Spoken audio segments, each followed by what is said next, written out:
I was invited just a couple of days ago to this summit, and I think it's an opportunity for some of the township leaders as well as industry leaders to unite and discuss regulatory paths forward and just a path forward for the cannabis industry.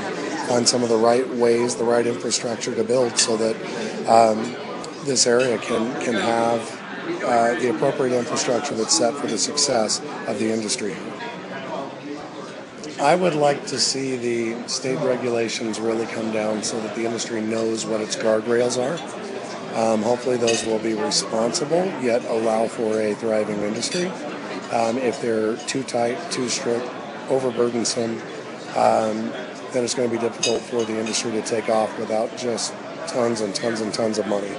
And the truth is that it takes a lot of money to do this, but it shouldn't be only people with tons of money that get to do it. So I'm hoping that the state regulations come down responsibly, but not in a way that's overburdensome or unnecessarily burdensome on the businesses within the industry.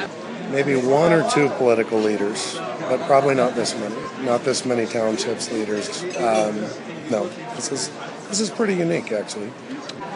What we're doing here is we're talking to a few prominent city council people, other politicians, in regards to cannabis and information surrounding it. This is much more of an informational session, whereupon I'm going to make these various members of government familiar with safety tests that exist, as well as different means of helping regulate the notions of public safety and wellness surrounding the cannabis plant.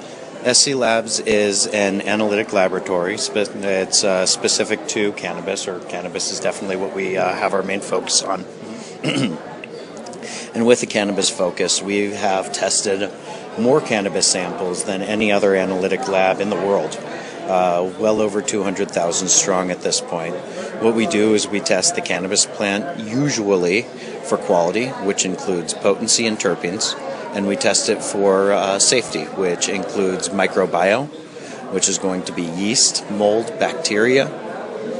We're looking at residual solvents, which is going to include solvent-extracted products, how they were extracted, and whether or not there is a safe amount of solvent that has been removed from, or rather whether or not the product is safe due to the solvent product being removed from it, as well as pesticide PGRs being plant growth regulators, and they fall into the same category as pesticides for the reason of being plant adulterants which people can add to the plants, which can lead to some complications, some levels of potentially harmful products.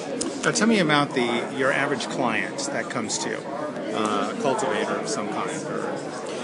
We see a wide array of clients. The clients we see will include cultivators, infused product being edible manufacturers, concentrate manufacturers, parents of children, such as parents of epileptic children who want to test often the medication that they've made for their children. We'll also see very often dispensaries. Did I mention dispensaries? Dispensaries are the storefronts, and at this point in the market, it's very important for dispensaries to, at the very least, do a lot of their own testing, because often the testing hasn't been done by other members of the supply chain, and so the dispensary being the last stand before something goes to market.